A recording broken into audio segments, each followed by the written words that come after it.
ये तो है। सो आज हम लोग इंस्टॉलेशन के बारे में बात करेंगे।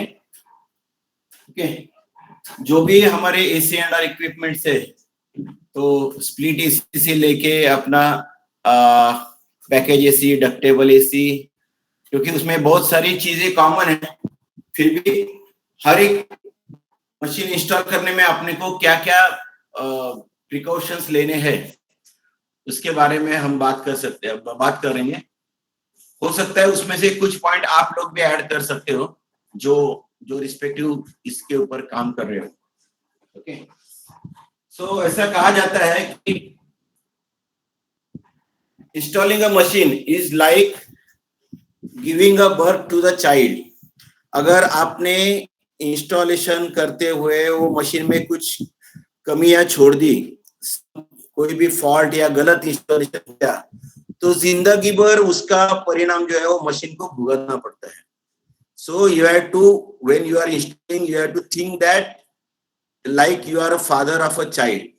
जो बोलते हैं ना अपन, अगर छोटा बच्चा है, अगर उसको सही तरीके से उसका ये नहीं हुआ छोटे बचपन में, तो आगे जाके वो बिगड़ सकता है।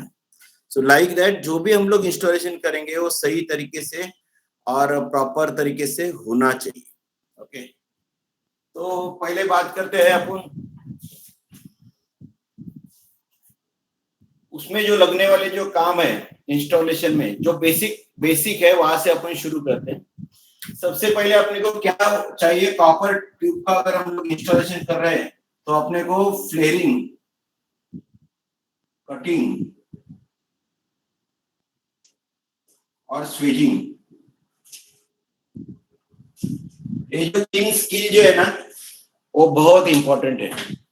जैसे कि हम लोग बात कर रहे हैं कि आप स्प्लिट एसी का इंस्टॉलेशन अगर कर रहे हो तो आपको ये तीनों चीजों की जरूरत पड़ती है, तीनों काम की जरूरत पड़ती है। तो फ्लेयरिंग टूल आप सब लोगों ने देखा हुआ है, किसने नहीं देखा है कोई ऐसा इसमें? हेलो हेलो हेलो हेलो, हाँ, फ्लेयरिंग टूल जिसने देखा नहीं, ऐसा कोई है कि यहाँ पे? अगर है तो मैं उसका ये डाल देता हूँ, फोटो डाल देता हूँ। ओके, बट फ्लेयरिंग के लिए हम लोग क्या करते हैं, हमारे पास ऐसी ट्यूब है, कॉपर ट्यूब, बराबर है। हम लोग क्या करते हैं, उसका जो मुंह है ना 45 डिग्री में ऐसा एक्सपांड कर देते हैं। तो ये जो एंगल है, this is 45 degree angle. Okay, फिर इसके ऊपर अपना जाके जो है अपना फ्लेयर नट हो ये शेप में, इसका भी जो पोर्शन है ये 45 डिग्री पे, ये ऐसा नट है, इसको अंदर से अपने ऐसे से, तो हमारे स्प्लिट एसी में जो भी जहां तक है 5/8 तक अपना ये रहता है, 5/8 3/4 इंच का भी पाइप रहेगा, तो भी लोग फिटिंग कर पाते हैं। तो पाइप अलग सा टूल आता है, it is not in a common. जो 5/8 तक एक टूल आता है, उसके बाद 5/8 3/4 के लिए अलग सा टूल आता है फ्लेयरिंग का। मेरे पास तो है, एक मिनट मैं दिखाऊंगी आप लोगों को, मेरे पास है।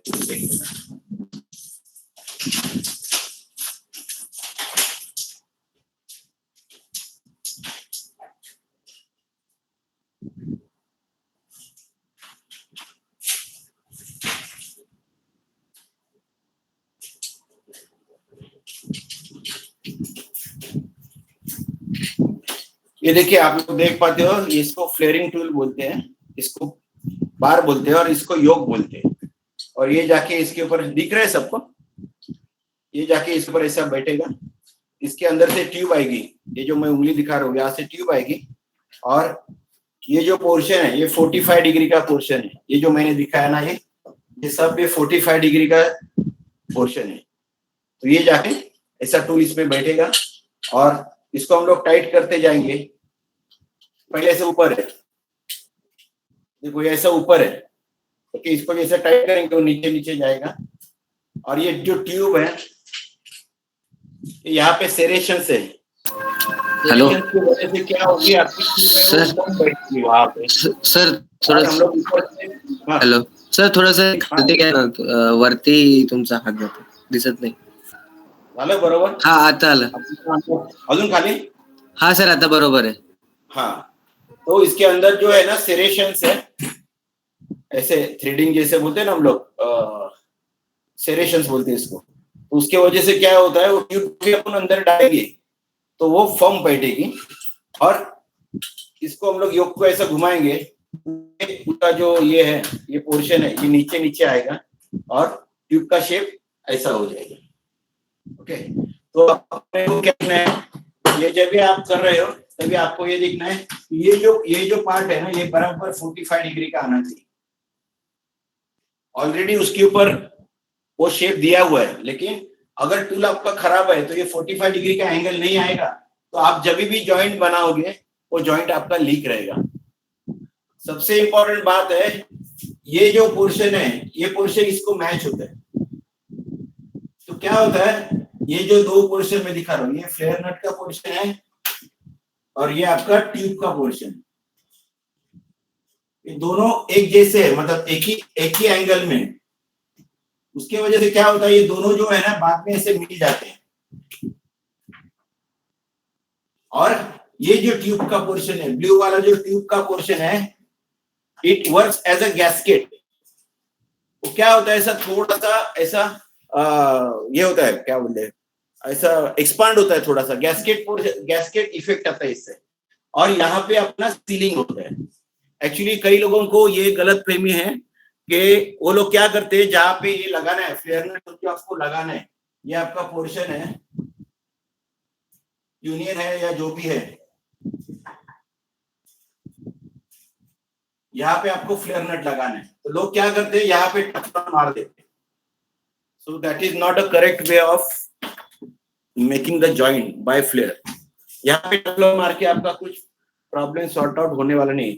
अगर आपका ये एंगल दोनों सही है, सही तरीके से अगर आपने ये किया है, तो ये यहाँ पे ऐसा गैस्केटिंग इफेक्ट आएगा और यहाँ पे आपका एक्चुअल लीक बंद हो जाएगा। जो भी है वो ये जॉइंट लीक प्रूफ हो जाएगा, और उससे आपको लॉन्ग टर्म, आपको जो बोलते हैं ना, ये जो भी स्प्लिट एसी का लाइफ है, जब तक ये जॉइंट उसको होल्ड करेगा। समझ में आ रहा है मैं क्या बोल रहा हूँ? Hello, yes sir, yes sir. हाँ, आप लोग लगा दे हो क्या टेफ्लॉन टेप? नहीं सर. हाँ, तो टेफ्लॉन टेप लगाना क्यों नहीं लगाना, उसका लॉजिकल रीजन है। अगर मैं यहाँ पे टेफ्लॉन टेप लगाता हूँ तो क्या होगा, मेरा जो चलो नट है एक्सपांड होगा, वो एक्सपांड हो जाएगा थोड़ा सा, और उसमें गैस लीकेज होगा, आगे पूरा जाएगा नहीं, और ये जो है ना ये लूज रहेगा। ये जो जॉइंट वन पीस जॉइंट होना चाहिए ना, ऐसा एकदम मतलब यूनिफॉर्म जॉइंट होना चाहिए, इसका और इसका, ट्यूब का और ये पोर्शन का, वो हो नहीं पाएगा। और उसके कारण क्या होगा, तो अपना जॉइंट लीक रहेगा। अभी हमारे जो बंदे लोग हैं, टेक्नीशियंस लोग हैं, बहुत बार ऐसा करते हैं कि जो स्प्लिट एसी इंस्टॉल करते हैं, mostly 90% of the people are not carrying out leak test on a split AC. Am I right or wrong? 100% right, 100% right sir. 90% why? Vacuum भी नहीं लेते sir. 5-10% people who are genuinely working and they are very focused on the performance of the machine. कई लोग ऐसे भी बोलते हैं, अरे भैया वो मशीन अच्छा चल जाएगा तो हमारा पेट कैसे पालेगा, इसके लिए वो मशीन में कुछ खामियां छोड़ देते हैं। But it is not good as a professional person. आप ये ध्यान में रखो, अगर आपका काम अच्छा है तो बंदा आपको 5 साल के बाद भी याद करेगा, और आपका काम गंदा है तो हो सकता है आपको 1-2 बार काम मिल भी जाएगा, आप उसमें से पैसा कमा भी लोगे, लेकिन जिस दिन वो आदमी को पता चलेगा कि ये बंदा मेरे को ये कर रहा है, मतलब ठगा रहा है, तो वो जिंदगी भर आपको काम देगा नहीं, और 10 लोगों को बताएगा कि ये बंदा खराब काम करता है। तो इसके लिए हम लोग प्रोफेशनल होके जो भी काम करना है, दी बेस्ट काम करके कस्टमर को देना है। ठीक है, तो आप ये चीज ध्यान रखो, ये जो फ्लेयरिंग करना है वो बहुत ही और बहुत बेसिक। आप देखने जाओगे ना तो आपको लगेगा अरे क्या इतना सा काम है, इसको काटना है, इसको करना है। लेकिन उसमें बहुत सारे, आप माइक्रो लेवल पे देखोगे तो बहुत सारा काम उसमें करना है। क्यों करना है मैं बताता हूँ। ये मालूम पड़ गया ना। अभी हम लोग देखते हैं ये ट्यूब लेने से क्या होगा, कैसा करेंगे। अभी मान लो ये ट्यूब है मेरी, कॉपर ट्यूब है, उसको कुछ सर्टेन उसको थिकनेस है, बराबर है ना। अभी मैं यहाँ पे कटर लगा के इसको काटता हूँ, ट्यूब कटर आता है। ट्यूब कटर भी मेरे पास है क्या?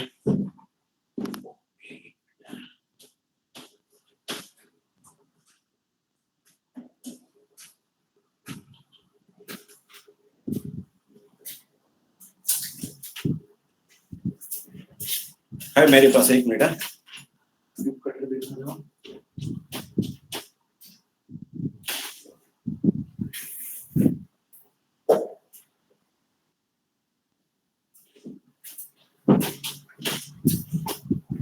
तो देखो ये है ट्यूब कटर। अभी ये छोटा है बल्कि छोटे ट्यूब के लिए, बट अभी मेरे पास था स्टोर में, तो मैं आपको दिखा रहा हूँ। ये देखो मैं ये घुमाता हूँ ना, तो ये उसका मुंह जो है ना नजदीक आता है। मतलब आपकी छोटी ट्यूब है तो आपको ये टाइट करके इसमें पकड़ना है। इसमें दिख रहा है क्या आपको, सब लोगों को दिख रहा है? Yes sir, yes sir. अभी मेरे पास ये ट्यूब है, कॉपर ट्यूब, तो मैं ऐसे फंसाता हूँ और इसको पहले टाइट करते हैं, टाइट करेंगे और उसके बाद इसको घुमाएंगे, घुमाएंगे, फिर आधा आधा आटा टाइट करेंगे, फिर घुमाएंगे, फिर आधा आटा टाइट करेंगे। ऐसा करते करते हमारा ये जो भी है कट जाएगा।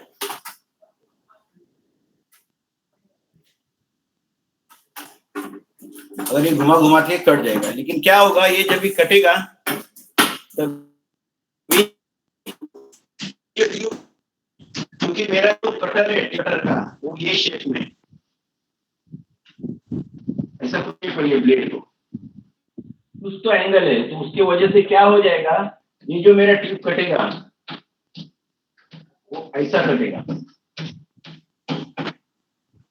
समझ में आ रहा है आप लोग को मैं क्या बता रहा हूँ? अगर आप माइक्रोस्कोप में देखोगे, अभी इसको भी देखोगे आप, लेकिन लंबे से नहीं देख पाओगे। इसका भी देखो कटर से कटा हुआ है ना, तो ये जो पोर्शन है ये ऐसा हुआ है, थोड़ा सा यहाँ पे पीक आया हुआ है और यहाँ पे नीचे है। तो अगर मैं ये पोजीशन में फिल करता हूँ तो I will not be able to fill it properly. तो मेरे को क्या करने का, फाइल लेके इसका शेप बनाने का, ऐसा पैरेलल आना चाहिए दोनों, उसके जो मुंह है वो ऐसे फ्लैट आना चाहिए। ये जो पीक है वो निकल के फाइल से अगर हम लोग फाइलिंग करेंगे तो उसका जो शेप जो है ये इक्वल आना चाहिए बाजू से। उसके बाद अभी ये ऐसा करेंगे तो क्या होगा मैं बताता हूँ आपको। इसका जो बर है ना वो अंदर की तरफ चला जाएगा। हम लोग अभी फाइलिंग करेंगे तो ये बर अंदर की तरफ चला जाएगा। तो ये ट्यूब कटर अभी इसके ऊपर है नहीं, लेकिन जो बड़ा ट्यूब कटर है उसके ऊपर ऐसा रिमर रहता है, रिमर। तो उसको ये ऐसा कोनिकल शेप में रहता है रिमर।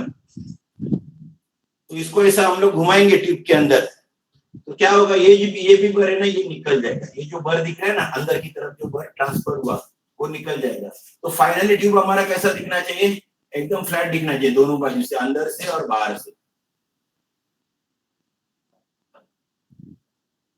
ऐसा क्लियर दिखना चाहिए, ना अंदर बर ना बाहर बर। और इसको फिर हम लोग फ्लेयरिंग पकड़ेंगे और फ्लेयरिंग करेंगे तो हमारा जो जॉइंट है वो प्रॉपर हो जाएगा। ये ऐसा शेप जो है मान लो ऐसा,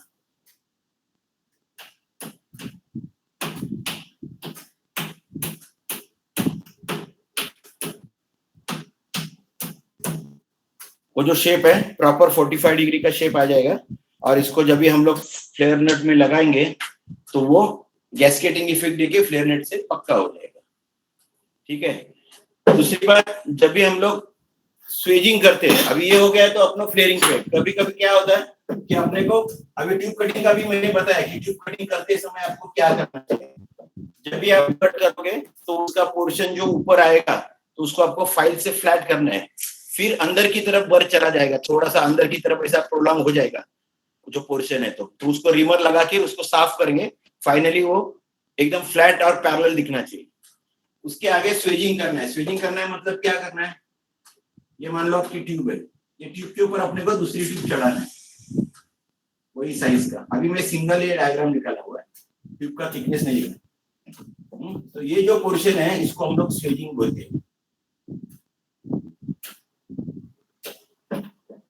तो ये पूरा सेम साइज का ट्यूब है, ये भी सेम साइज का है, हम लोग 3/8 का है तो ये भी 3/8 का है।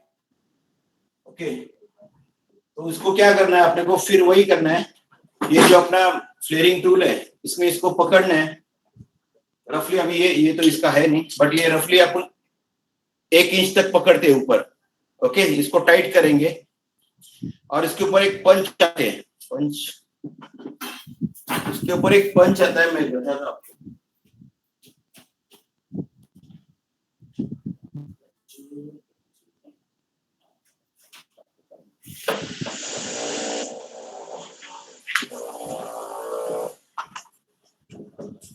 ये देखिए ऐसा पंच आता है, तो इसको हम लोग ट्यूब में पकड़ेंगे और इसको ऐसा मारेंगे। ओके, अभी ये इसका साइज और इसका साइज एक है, इसको पकड़ के अगर इसको हम लोग हैमर से मारेंगे तो इसका शेप इसके जैसा हो जाएगा और दूसरा जो टुकड़ा है 3/8 का उसमें जा पाएगा। फिर हम लोग इसको आगे जाके ब्रेजिंग करेंगे। ये जो पोर्शन है यहाँ पे ब्रेजिंग करेंगे। समझ में आ रहा है? अभी स्वेजिंग करते टाइम भी अपने को ये देखना है कि जो भी पंच को हम लोग ये करेंगे तो उसको थोड़ा सा ऑयल लगाना है, क्योंकि क्या हो रहा है वहां पे मेटल एक्सपेंड हो रहा है तो वहां पे हीट प्रोड्यूस होगी, और थोड़ा सा भी हम लोग ऑयल लगाते हैं ना तो वो हीट ऑयल की वजह से डेसिपेट होगी और अपना जो स्वेजिंग जो है वो अच्छी तरीके से हो पाएगा। तो ये जो बेसिक जो चीज है आपको अगर करके देखना है तो आप आपके वर्कशॉप में करके देख सकते हो, लेकिन ये बहुत ही इंपॉर्टेंट है, क्योंकि ये एक जॉइंट के ऊपर जो भी टेलिंग है स्वेजिंग है, इसमें से एक भी चीज गलत गया तो आपका मशीन का पूरा गैस चला जाएगा हवा में। और आपको अभी मालूम है, आपकी अभी तो R22 का बात करें तो it is costing around 600 rupees per kg। अगर 1.5 टन का भी एसी है तो आपको 1000 रुपए का गैस हवा में निकल जाएगा और आपको फिर वारंटी के अंदर कस्टमर को फिर करके देना पड़ेगा। तो इसके लिए जो 3 चीजें है वो आपको बहुत ध्यान से करने हैं, या तो आप करो, आपका टेक्नीशियन करे, that is up to you, but ये आपको मालूम होना चाहिए। अगर टेक्नीशियन भी करेगा तो आपको वो मालूम होना चाहिए। फिर अगर इसको मेरे को स्वेजिंग करना है, सॉरी ब्रेजिंग करना है, तो कैसा किया जाए।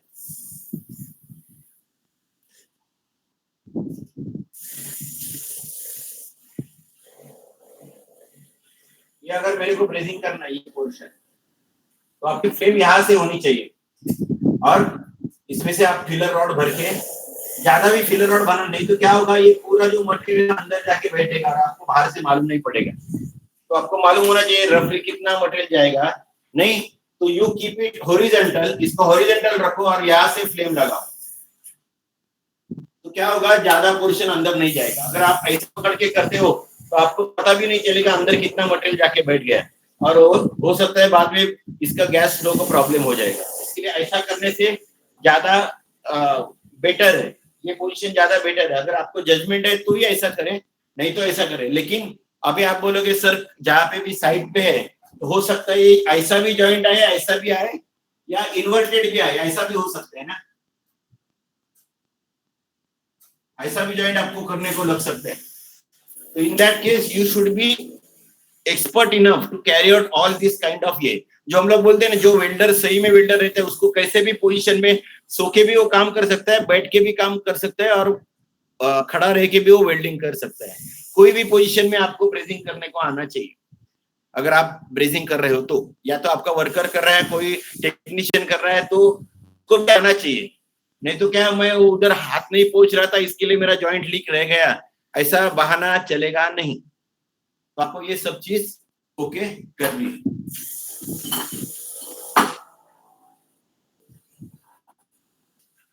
सर हाँ बोला सर, फ्लक्स क्यों यूज करते हैं ब्रेजिंग करते टाइम? फ्लक्स का वो पाउडर एक आता है सर, हाँ सर वो क्यों यूज करते हैं? that is used for, basically it is used for the silver brazing, जहाँ पे हम लोग को सिल्वर ब्रेजिंग करना है। ओके, वो टाइम पे वो फ्लक्स पाउडर क्या करती है, वो एरिया को क्लीन कर देती है। कोई एरिया में कोई भी डस्ट रहेगा या कुछ ऐसा ऑयली सरफेस रहेगा तो उसको क्लीन करती है, और वो सर लगाने से क्लीन होने से अपना जॉइंट पक्का हो जाता है। सर नॉर्मल ब्रेजिंग में भी यूज कर सकते हैं क्या वो? नॉर्मल ब्रेजिंग में वैसी जरूरत नहीं। When you are brazing copper to copper, तो हाँ। आपको क्या करना है, उसको जो भी पोर्शन है आप जो ब्रेजिंग करने वाले हो उसको पॉलिश पेपर से सफा करना है, दैट इज इनफ। क्योंकि क्या होता है, अभी देखो ये कॉपर है, ये कॉपर ट्यूब मैंने बाजार से लाया तो तभी वो बहुत शाइनिंग कर रहा था क्योंकि वो पैकेट में था।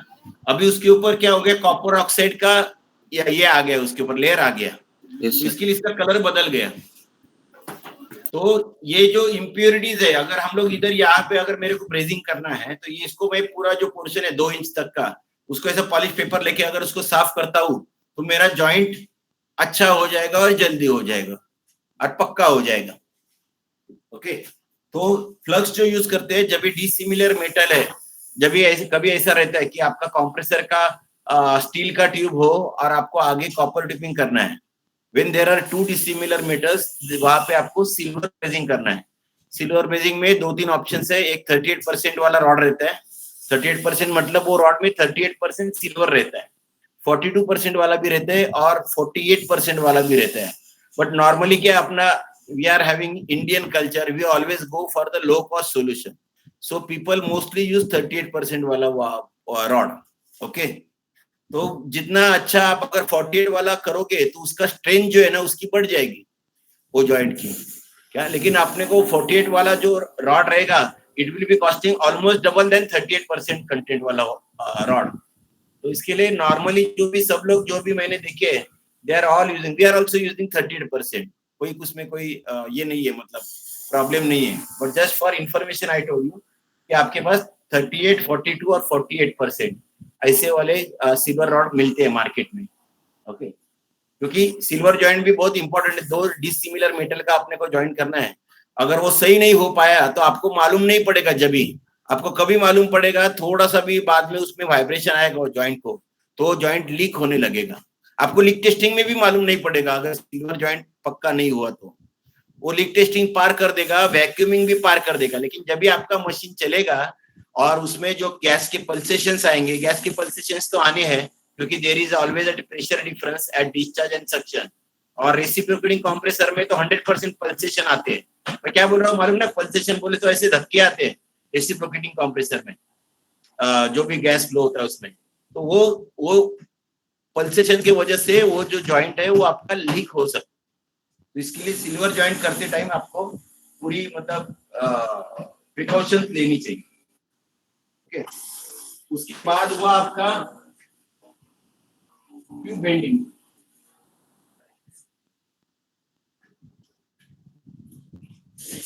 अभी एक कॉपर ट्यूब को आपको बेंड करना पड़ता है, जो भी आपकी स्प्लिट इंस्टॉलेशन है, स्प्लिट एसी के इंस्टॉलेशन की साइट है, जो भी इंडोर है आउटडोर है, उसके लिए जो भी अपने को ट्यूब लेके जाना है उसको अपने को बेंड करना पड़ता है। तो उसके लिए 2 ऑप्शन है आपके पास, एक तो एक स्प्रिंग बेंडर करके आता है मार्केट में, अभी तो वो मेरे पास है नहीं।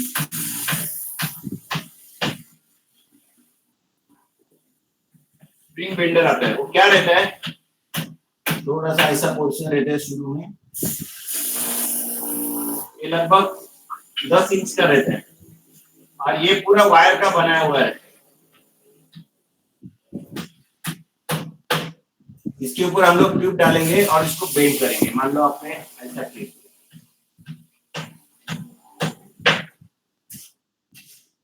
ये आपने इसको ऐसा बेंड कर दिया, इसके अंदर ऐसे ट्यूब डालेंगे और उसको हाथ से ही हम लोग बेंड कर पाते हैं, क्योंकि वो आईडी उसका आईडी और ट्यूब का उड़िए मैच होता है, देयर इज नो क्लियरेंस, तो ट्यूब में कहां पे भी आपको पिंच आने के चांसेस है नहीं।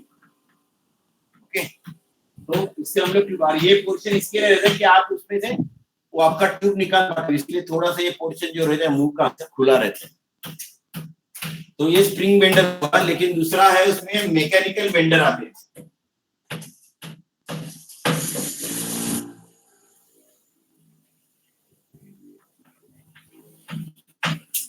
मैकेनिकल बेंडर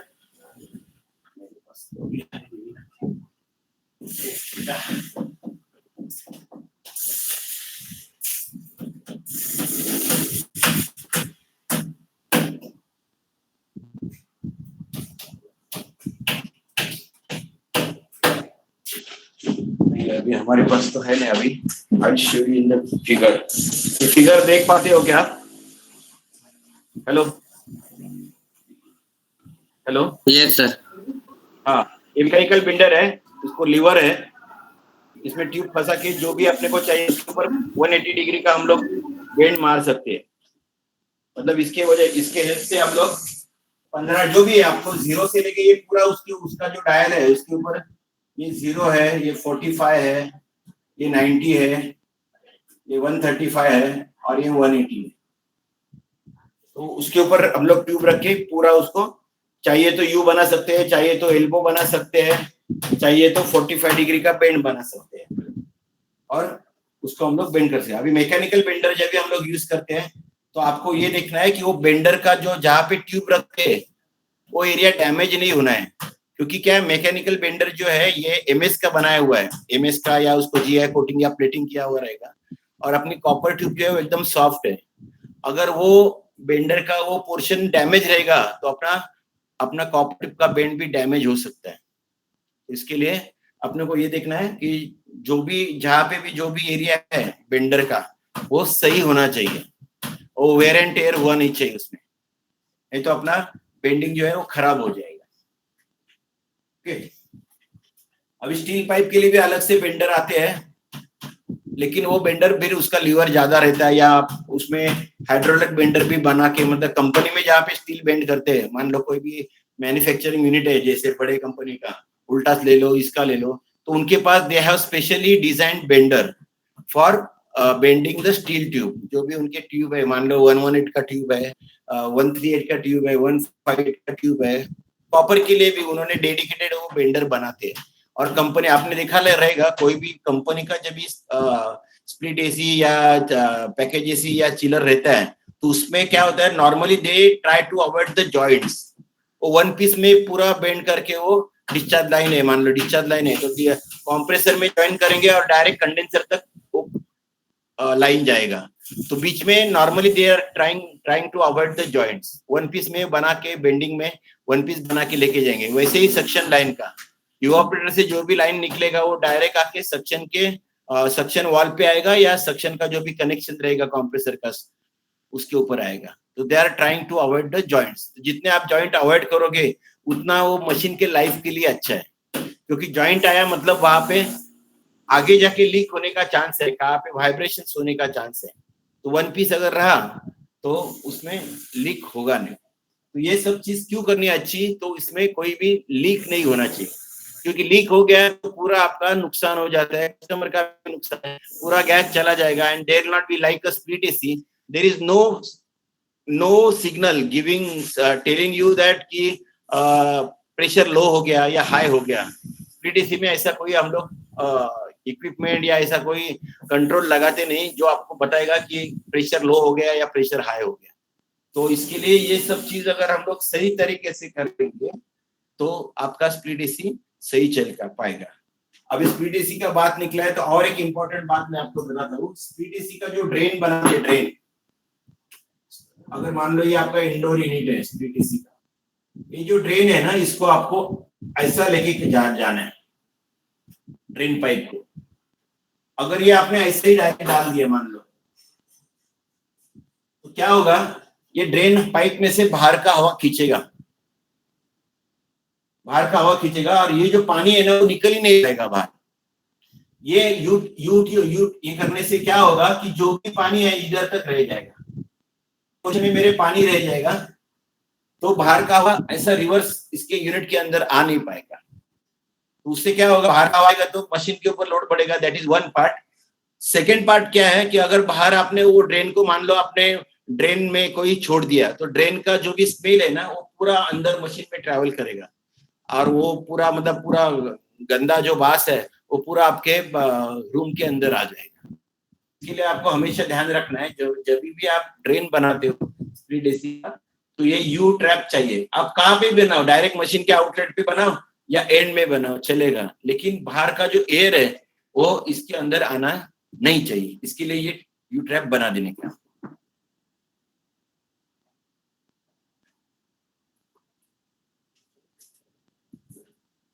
अभी ये बात हो गया अपना स्प्लिट एसी का। अभी थोड़े अपन बड़े प्लांट की तरफ चलते हैं। अभी मान लो अभी 30-40 टन का अपने को कोई मशीन अगर इंस्टॉल करना है या डक्टेबल एसी करना है। अभी डक्टेबल एसी में क्या होता है कि आपके जो भी पाइप्स है they are all hard pipes. Okay, तो हार्ड पाइप होने के कारण क्यों हार्ड पाइप यूज करते हैं, क्योंकि उसको एक तो लंबा ट्रेवल करना पड़ता है और डायमीटर भी बड़ा रहता है। ओके, तो you have to use hard pipes when you are working on ductable AC और मे बी ऑन वीआरएफ। जो भी आप बड़े मशीन पैकेज एसी है, अगर आपको 10 टन का, 11 टन का, 15 टन का, 17 टन का, जो भी आपके ये जो स्प्लिट एसी में डक्टेबल एसी जो हम लोग बोलते हैं, तो उसके लिए आपको हार्ड कॉपर पाइप यूज करना पड़ता है। अभी हार्ड कॉपर पाइप में क्या है, उसमें फ्लेयरिंग शायद होगा नहीं, क्योंकि उसका साइज अगर बड़ा है। फ्लेयरिंग हम लोग 3/4 इंच तक की कर पाते हैं। ओके, अभी मेरे पास एक टूल था, इसमें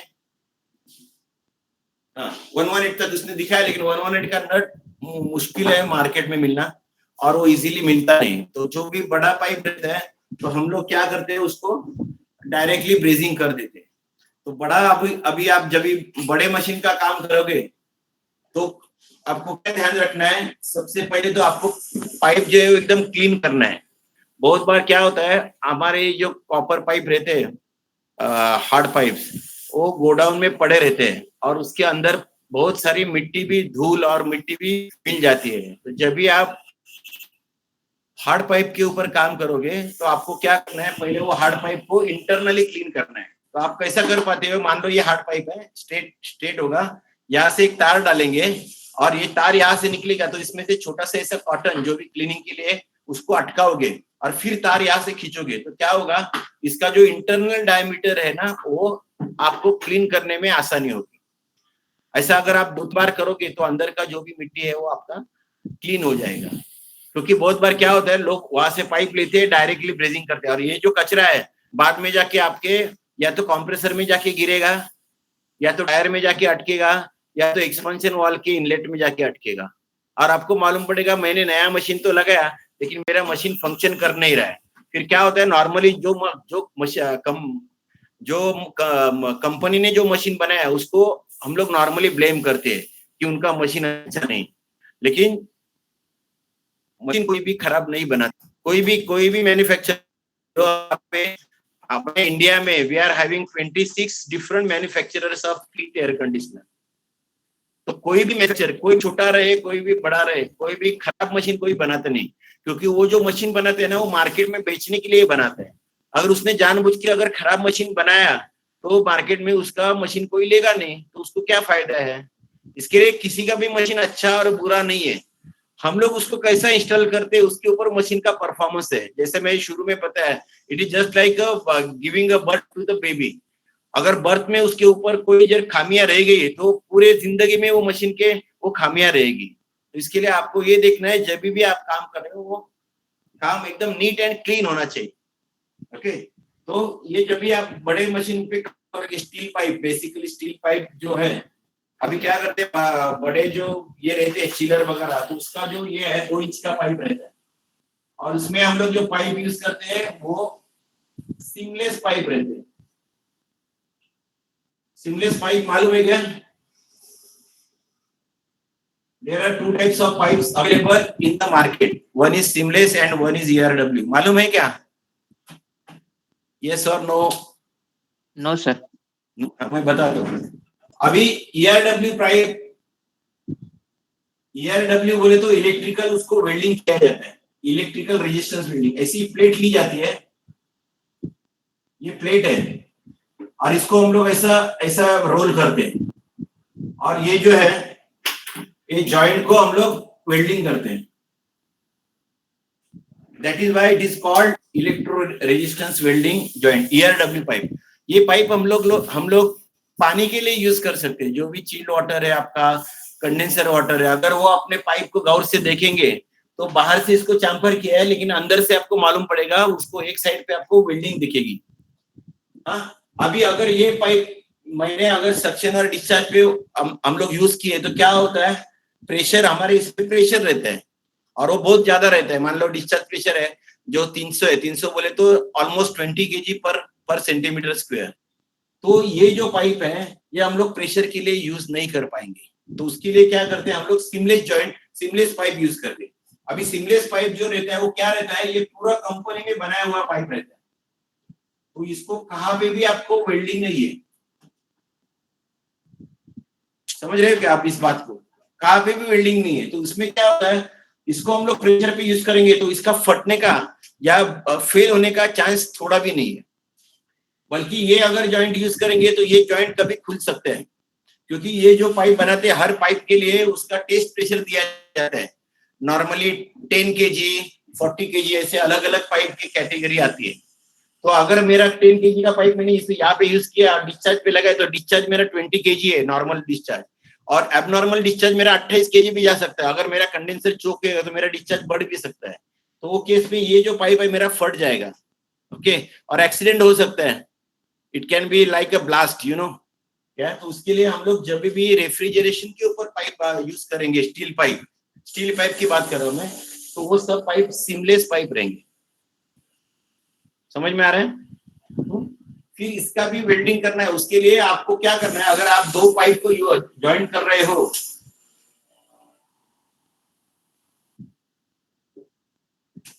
मान लो आप ये ज्वाइंट बना रहे हो इसका, तो यहां से आप रॉड शुरू करोगे ना, मान लो ये ज्वाइंट है आपका, तो यहां से रॉड शुरू करोगे तो ऐसा पूरा घुमा के जहां से शुरू किया वहां के ही रॉड आपका खत्म होना चाहिए, तो आपका ये ज्वाइंट सही हो जाएगा।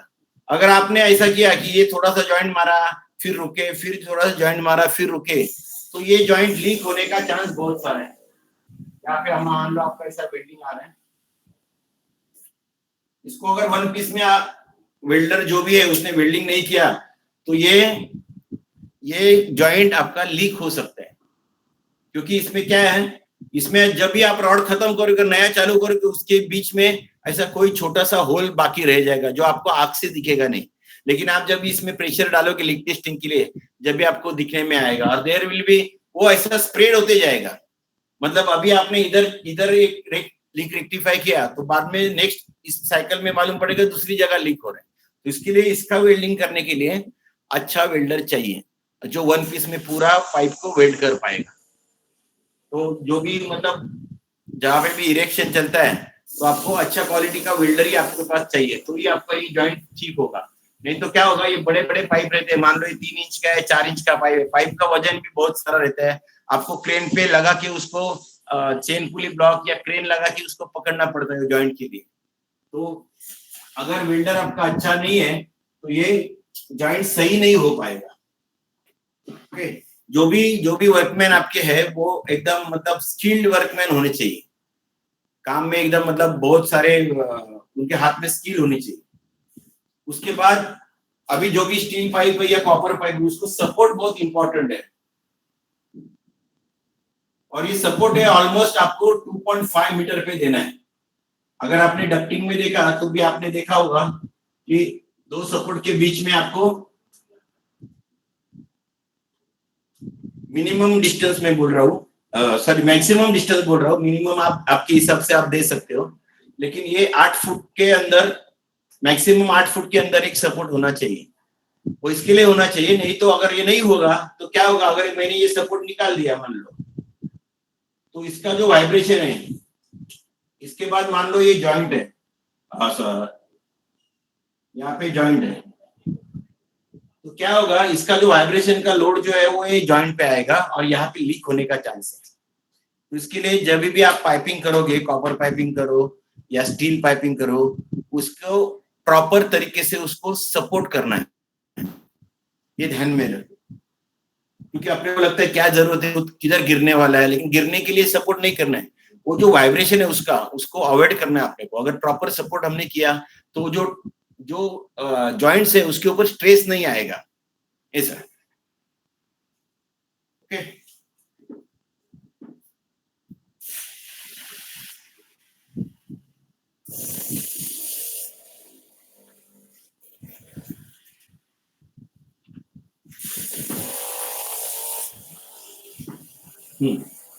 सबसे इंपॉर्टेंट बात अभी क्या होता है, जब भी बहुत बड़ा चिलिंग प्लांट या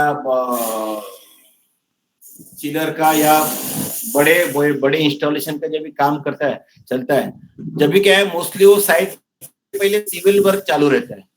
एक बाजू में अपना सिविल वर्क चालू है और एक बाजू में हम लोग एसी का इंस्टॉलेशन करते हैं, पाइपिंग है जो भी है। तो आपको क्या करना है, जो भी आपके जॉइंट्स है, भले वो आपके रेफ्रिजरेंट जॉइंट हो, कॉपर ट्यूबिंग हो या कुछ भी हो, तो आपको क्या करना है, हमेशा जो भी उसके मुंह है उसको ढक के रखना है। It should be covered with PVC. आपने जो भी बेंडिंग है वगैरह सब लाइन डाल दिया, तो उसके बाद क्या करना है, आपको ये मुंह खुले नहीं छोड़ने। आपको क्या करना है, सिंपली एक रबर लेके ऐसा इसके ऊपर पीवीसी लगाएंगे, रबर लेके उसको ऐसा करके रख देंगे।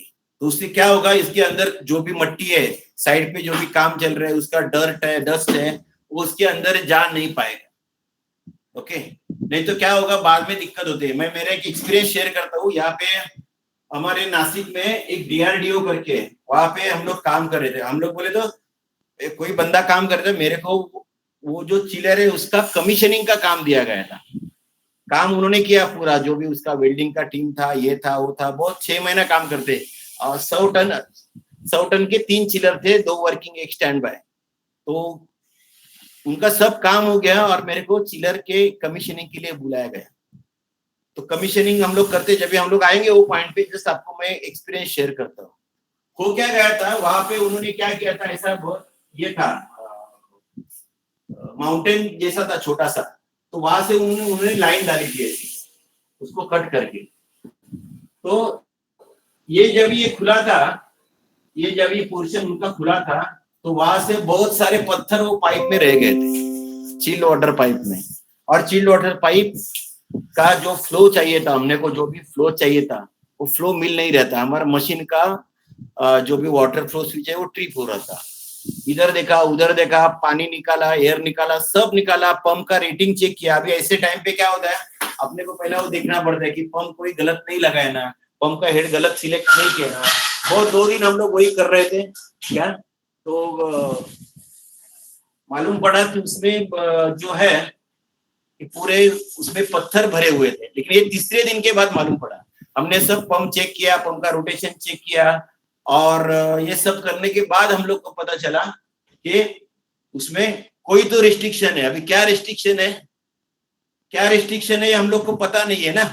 पानी कम जा रहा है, जो भी एलपीएम जो आना चाहिए था, we try to measure that LPM, but we are not able to understand why so much less LPM is coming. तो ये किसी को भी मालूम नहीं था। फिर हमने ये डिसीजन लिया कि हम लोग क्या करते हैं, एक एक जो पाइप जो है ना, एक पर्टिकुलर लेवल पे, मतलब जहां से रिटर्न आ रहा है, चिलर से जो रिटर्न, चिलर पंप से पानी जा रहा है और चिलर के अंदर आ रहा है, तो हम लोग वो जॉइंट खोलेंगे और वो देखेंगे वहां पे सही पानी आ रहा है कि नहीं। तो वहां पे सही पानी आ रहा था। फिर क्या हो गया, चिलर से आउटलेट से लेके वहां पे जो साइड पे जाने था, एचयू था बहुत दूर के डिस्टेंस पे, वहां पे हमने जॉइंट खोला। तो वहां पे मालूम पड़ा कि यहाँ पे पानी कम आ रहा है। फिर हमने उसके ऊपर सोचते गए, बाद में फिर एक कोई बंदा बोला कि इसमें हो सकता है पत्थर गए करके। फिर उसने बताया कि वेल्डिंग करते टाइम एक दिन ऐसा हुआ था, वो बारिश की वजह से वो पूरा पाइप खुला था और पूरा जो भी मट्टी थी वो ऐसा स्लाइड हो गया था, लैंडस्लाइड जैसा हो गया था, तो उसमें जाके पत्थर गिरे थे। तो ये बात किसी को भी मालूम नहीं पड़ी थी। 4-5 दिन हमारा उधर गया और हम लोग यही ढूंढते रहे कि पानी कम क्यों आ रहा है। तो मेरा कहने का मतलब क्या, अपने को जब भी आप काम कर रहे हो, जो भी काम कर रहे हो, तो हमेशा आपको ये जो पाइप का जो मुंह जो है ना, इसको बंद करके रखना है। अगर आज का आपका काम हो गया और कल आके आपको आगे का काम करना है, तो भी आपको ये जो भी पोर्शन है खुला नहीं रखना है। Always you have to close it either by the PVC films और समथिंग, जो भी आपको जो अच्छा लगे हो। लेकिन इसके अंदर कोई भी फॉरेन पार्टिकल जाना नहीं चाहिए। वो कंडेंसर का पाइप रहने दो, चिलर का पाइप रहने दो, गैस का पाइप रहने दो, कोई भी पाइप रहने दो अपना रेफ्रिजरेशन है, लेकिन उसके अंदर कोई भी फॉरेन मटेरियल जाना नहीं चाहिए। तो ये चीज आपको ध्यान में रखना है। उसके बाद स्टैंडर्ड जो पाइपिंग है वो मैं एक दिखाता हूँ। अभी जैसे कि कंडेंसर का पाइपिंग है, ये मैं थोड़ा रब कर देता। लोग क्या करते हैं, लोग कहाँ पे पैसा बचाते हैं और बाद में वो चीज जो है ना अपने को तकलीफ नहीं आते। 1 मिनट जरा होल्ड करा, मैं आलो।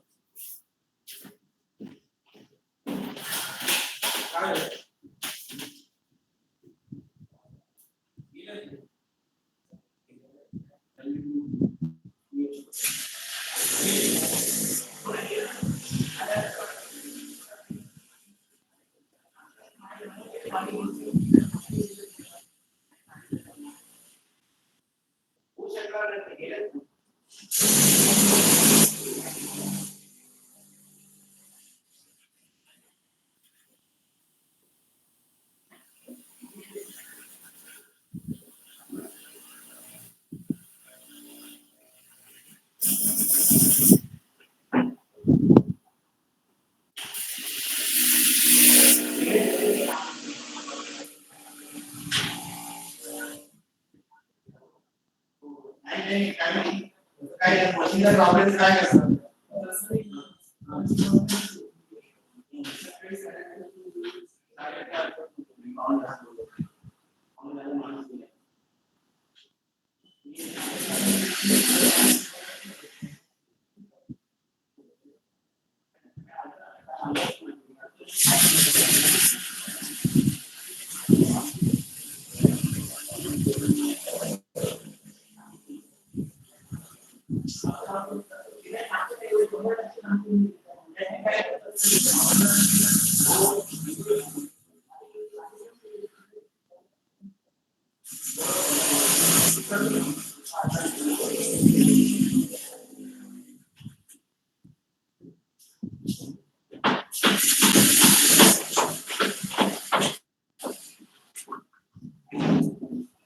तो ये होगी पाइप की बात। जो भी हम लोग इक्विपमेंट हम लोग यूज करते हैं, जैसे कि कंप्रेसर है, वाटर कूल कंडेंसर है, इसको भी जब भी हम लोग साइड पे जब भी लगाते हैं तो हम लोग को ये देखना है कि उसका जो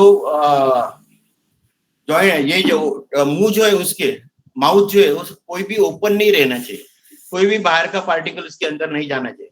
अभी आपने देखा होगा, अगर कंप्रेसर आपको डिसमेंटल कंडीशन में आपके पास आया हुआ है तो वो उसका मुंह जो है, कंपनी से अगर आया है तो उसका मुंह पूरा ऐसा पैक किया हुआ रहेगा। लेकिन बहुत बार क्या होता है, लोगों को आदत है आके इंस्पेक्शन करने की मशीन की, तो जो भी इंस्पेक्शन के लिए खुला कर देते हैं और वैसे के वैसे छोड़ देते हैं। तो उसमें क्या होता है, ये सब चीज जो है आपको इंस्टॉलेशन पे पता नहीं चलती, और आगे जाके जब भी आप कमीशनिंग करते हो ना, तो वो टाइम पे ये सब चीजें दिक्कत पैदा कर देती है। हाँ, तो हम लोग इधर ही थे कि एक काम करता हूँ, मैं ड्राइंग निकालने से अच्छा मैं आपको एक फोटो आपकी इसमें डाल देता हूँ, अपने व्हाट्सएप ग्रुप में डाल देता हूँ।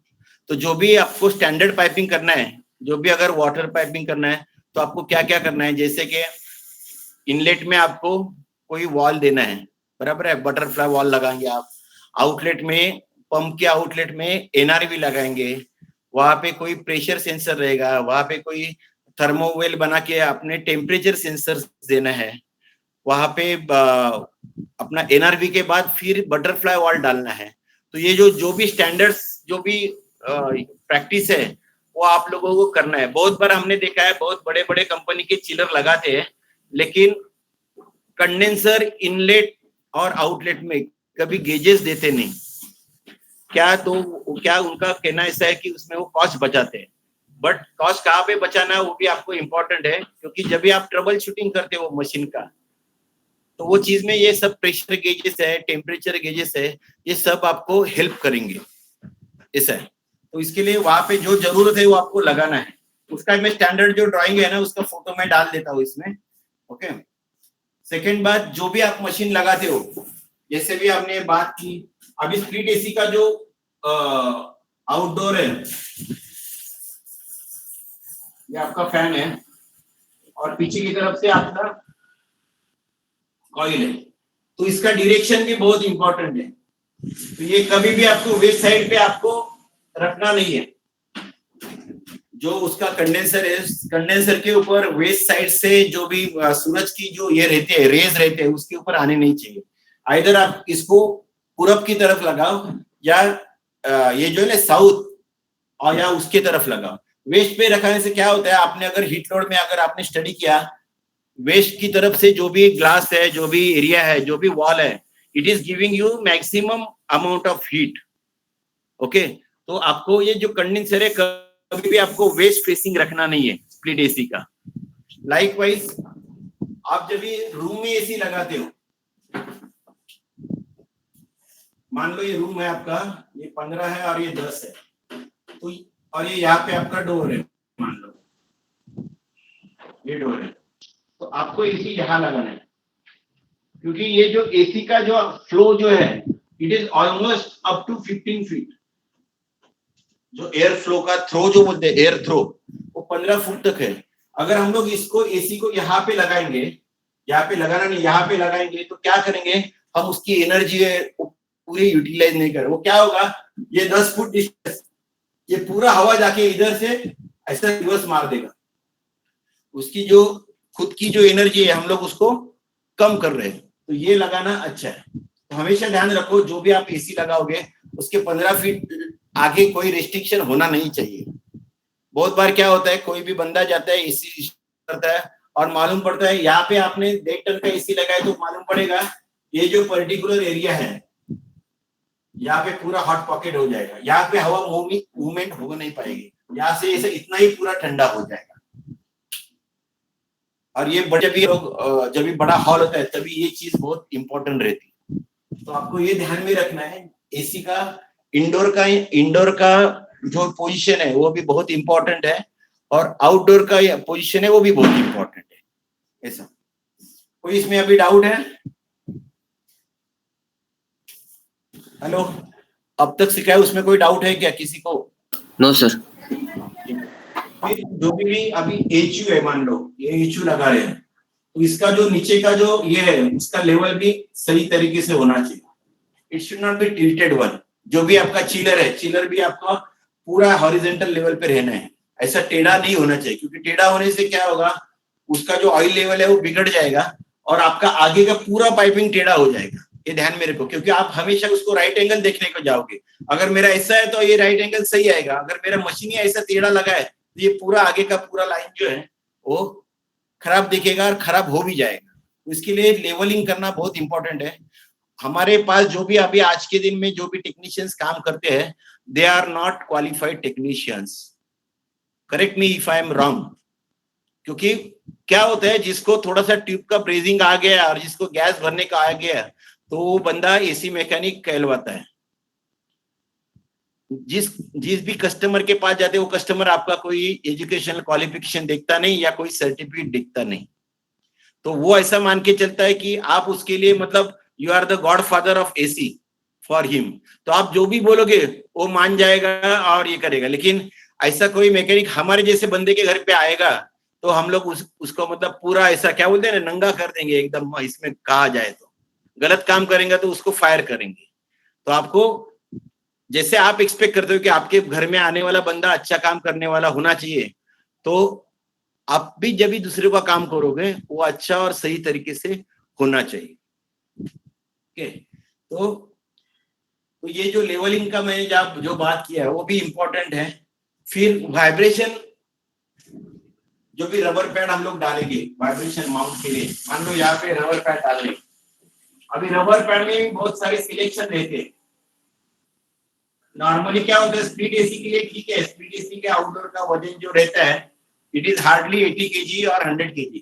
लेकिन जैसे भी आप एचयू के लिए अगर रबर पैड डाल रहे हो तो वो क्या थिकनेस के डालने के है, ये वो रबर पैड वाले के स्पेसिफिकेशन में लिखा रहता है। कि मान लो अभी 500 किलो का आपका एचयू है तो वो बोलेगा अगर आप 6 रबर पैड डाल रहे हो तो ये साइज के डालो, अगर 4 डाल रहे हो तो ये साइज के डालो, और अगर 8 डाल रहे हो तो ये साइज के डालो। तो जो भी वाइब्रेशन माउंटिंग जिसके भी आप ले रहे हो, एंटी वाइब्रेशन माउंट जो भी आप जिसके पास भी ले रहे हो, तो उसके पास उसका पूरा कुंडली रहेगा क्या क्या साइज के और कितने डालने हैं। तो वो अगर वो हिसाब से आप डालोगे तो आपका मशीन फुल प्रूफ रहेगा। अदरवाइज क्या, उसने बोला 8 डालो और आपने 4 डाल दिए तो आपका मशीन का पूरा वाइब्रेशन है वो नील नहीं हो पाएगा और उसके कारण मशीन में और दिक्कतें आएगी या प्रॉब्लम्स आएंगी। तो हमेशा आपको ये ध्यान रखना है, जितने भी वो बोले हुए रबर पैड डालने के एंटी वाइब्रेशन वाले जो भी आपने कैलकुलेट किया, उसका वजन और उसका कॉन्टैक्टिंग एरिया तो उसके हिसाब से अगर आपने पैड नहीं डाले तो आपका मशीन का वाइब्रेशन नील नहीं हो पाए, ठीक है। फिर जहां पे भी रोटेटिंग इक्विपमेंट है, आपको मालूम है, अभी मान लो ये एचयू है, ये एचयू है और इसका ये आउटलेट है यहाँ पे। तो यहाँ पे आपका नॉर्मली फ्लेक्सिबल कनेक्शन आता है और यहाँ से फिर डक्टिंग चालू होता है आपका, क्योंकि इसके अंदर मोटर है, ओके, तो इसको वाइब्रेशन आना ही है। तो ये वाइब्रेशन अपने आगे की डक्टिंग को जाना नहीं चाहिए, इसके लिए हम लोग को यहाँ पे हम लोग नॉर्मली अगर डक्टिंग है तो कैनवास कनेक्शन डालते हैं। ये लिटरली कैनवास कॉटन का बनाया हुआ रहता है और ये पूरा सील रहता है। अगर पाइपिंग है, आपने देखा होगा, अगर बड़े चिलर अगर आपके हैं तो उसमें क्या करते हैं हम लोग, एक ऐसे बेलो डालते हैं। मान लो ये बड़ा चिलर है, let us assume it 150 TR का है, इसके जो पाइपिंग है इनलेट और आउटलेट, तो यहाँ पे जो है, यहाँ पे बेलो टाइप ऐसा ये रहता है,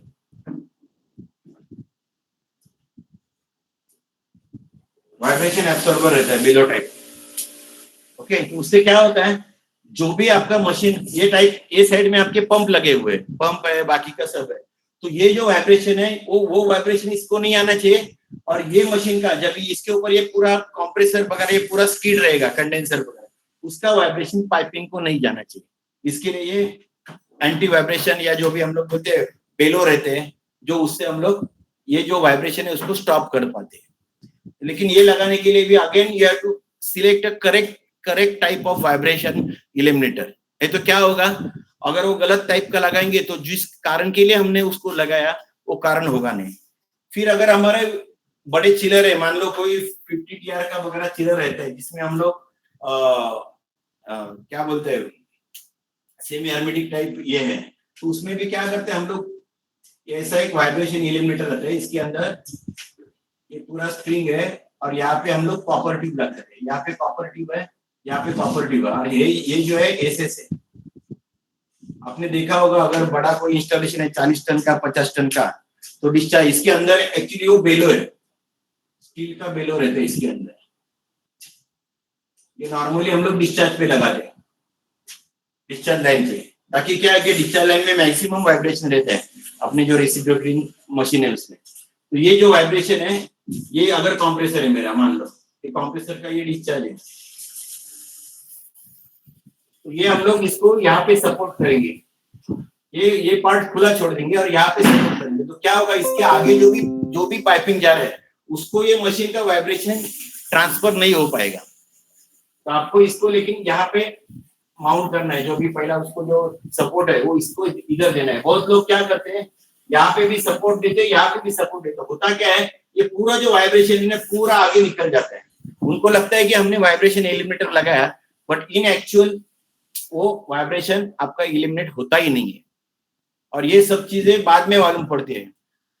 मेरा I came across one job at Mahindra and Mahindra in Nashik, okay, जहाँ पे फॉरेन की कंपनी थी, उसका नाम नहीं बताऊंगा मैं, उन्होंने 2 जगह पे इसको माउंट किया था। तो मतलब कहने के लिए वो वाइब्रेशन माउंट था, but it was not giving the output as a vibration eliminator. फिर हमने इसको निकाल, क्योंकि ये जो जॉइंट है ना हमेशा यहाँ पे लीक होने का, डिस्चार्ज का। तो एक बार जॉइंट लीक हुआ, हमने इतना सीरियसली देखा नहीं, चलो जॉइंट लीक हुआ, जॉइंट बना दिया। दूसरी बार लीक हुआ, फिर हमने थोड़ा सा उसके ऊपर स्टडी किया, तो मालूम पड़ा कि ये उन्होंने वाइब्रेशन एलिमिनेटर ही गलत लगाया। फिर ये हमने ये निकाल दिया। तो उसके बाद 4-5 साल कोई अभी उसका कोई डिस्चार्ज पॉइंट लीक होने का कोई मतलब ये प्रॉब्लम आया नहीं अपने सामने। तो बहुत बार ऐसा होता है कि जो चीज रहती है ना, और सबसे इम्पोर्टेंट बात मैं आप सब लोगों को कहूँ कि जो भी आप इक्विपमेंट लेते हो या जो भी आप एपरेटस लेते हो, कंट्रोल लेते हो, उसके अंदर एक चीट रहता है जिसके ऊपर वो कंट्रोल कैसा लगाना है उसके बारे में पूरा उसका न्योता दिया हुआ रहता है, पूरा डिस्क्रिप्शन रहता है कैसा लगाना है और कैसा नहीं लगाना है। तो बहुत बार क्या होता है, हम लोग वो निकालते हैं और हम लोग ऐसा समझते हैं कि हम लोग बहुत शाणे हैं और वो चीट को हम लोग फेंक देते हैं और अपने हिसाब से वो मशीन को लगा देते हैं, मशीन में इंस्टॉल कर देते हैं। और जब भी कमीशनिंग की बात आती है, जब भी मालूम पड़ता है कि वो पार्ट बराबर फंक्शन नहीं कर रहे हैं। तो हमेशा आपको रिक्वेस्ट है, जब भी आप कोई भी इक्विपमेंट ले लोगे तो उसके अंदर की जो चिट्ठी रहती है, उसका जो भी वर्किंग है, उसका डिस्क्रिप्शन है, उसका डू और डोंट्स रहते हैं, तो वो आपको सही तरीके से पढ़ना है। अगर वो आप पढ़ेंगे तो आपको उसका मतलब अच्छे तरीके से उसको इफेक्टिवली इंस्टॉल कर पाओगे। अगर आप नहीं पढ़ोगे, जैसे भी वाटर फ्लो स्विच, एक सिंपल बात मैं बताता हूँ, वाटर फ्लो स्विच है 50% लोग जो है ना गलत तरीके से लगाते हैं। अगर आपने वाटर फ्लो स्विच हनीवेल का लिया या कोई भी दूसरे कंपनी की लिया, तो उसके साथ एक चीट रहती है और उसमें लिखा रहता है कि वाटर फ्लो स्विच कहाँ पे लगाना है। लोग क्या करते हैं, मैं बता दूं आपको, छोटी छोटी बातें रहती है लेकिन वो बहुत इंपॉर्टेंट है। ये मान लो ये ऐसा बेंड है, समझो यहाँ पे वाटर फ्लो स्विच लगाते हैं, बल्कि वाटर फ्लो स्विच वाला क्या बोलता है, ये जो भी आपका डी है, this distance should be 5D, और उसके बाद आपने वाटर फ्लो स्विच लगाना है। तो क्या करते हैं, यहाँ पे लगा दे, तो क्या होता है, स्विच को जो फीडबैक मिलना चाहिए वो फीडबैक मिल नहीं पाता है और वो स्विच इरेटिकली काम करता है। और स्विच इरेटिक काम किया तो हम लोग क्या बोलते हैं, वो हनीवेल वाले का स्विच ही खराब है। तो ये जो है 5D पे लगाना है इसको, फ्लैट पोर्शन पे। अगर मान लो ये आपका 4 इंच का डायमीटर, तो 20 इंच के डिस्टेंस पे ये फ्लो स्विच को इंस्टॉल करना है आपने। हम लोग क्या करते हैं, इसको इमीडिएट आफ्टर बेंड लगा देते हैं। तो उससे क्या होता है, ये जो स्विच है उसको जो फीडबैक आना है वो फीडबैक आ नहीं पाता है और वो स्विच खराब है करके हम लोग दूसरा स्विच के पीछे निकल जाते हैं। तो आपको ये चीज हमेशा ध्यान में रखना है। आप जो भी इक्विपमेंट लोगे, जैसे एचपीएलपी लगाना है, एचपीएलपी का सेटिंग करना है, ये पूरा उसके ऊपर कुंडली में दिखा, उसके उसके जो कागज है उसके पूरा लिखा हुआ रहता है कि इसको आपने कैसा करना है और कैसा नहीं करना है। तो ये हम लोग पढ़ते नहीं। एक्सपांशन वॉल के बारे में अगर आपको कहूँ, एक्सपांशन वॉल के बारे में जो भी, अगर आपका ये एक्सपांशन वॉल है, यहाँ पे ये बेलो रहता है, ये आपका इनलेट है, ये आउटलेट है, और मान लो ये वॉल है। अभी यहाँ पे आपको जॉइंट मारना है, ओके, यहाँ पे जॉइंट मारना है, यहाँ पे जॉइंट मारना है। उसने पूरा तरीके से दिखाया कि इसको पूरा, इसको आपको कपड़े से, गीले कपड़े से उसको कवर करना है। तो लोग क्या करते हैं, डायरेक्ट इसको हवा में जॉइंट मार देते हैं। होता क्या है, यहाँ पे पुश पिन से एक्सपेंशन वॉल के अंदर के वो पुश पिन अगर डैमेज हो जाएंगे तो ये नया वॉल जब भी का जब भी डेड हो जाएगा और आपको मालूम भी नहीं पड़ेगा, आपको बताएगा नहीं कि मैं खराब हो गया करके। ये आपने सब लगा दिया, बाद में मशीन चालू किया, गैस चार्ज किया, वैक्यूम किया, जो भी नाइट्रोजन टेस्ट किया, वैक्यूम किया, गैस चार्ज किया, बाद में मालूम पड़ता है कि एक्सपेंशन वॉल चलता नहीं करके या इराटिक चलता है। तो आपको ये चीज, एक मिनट,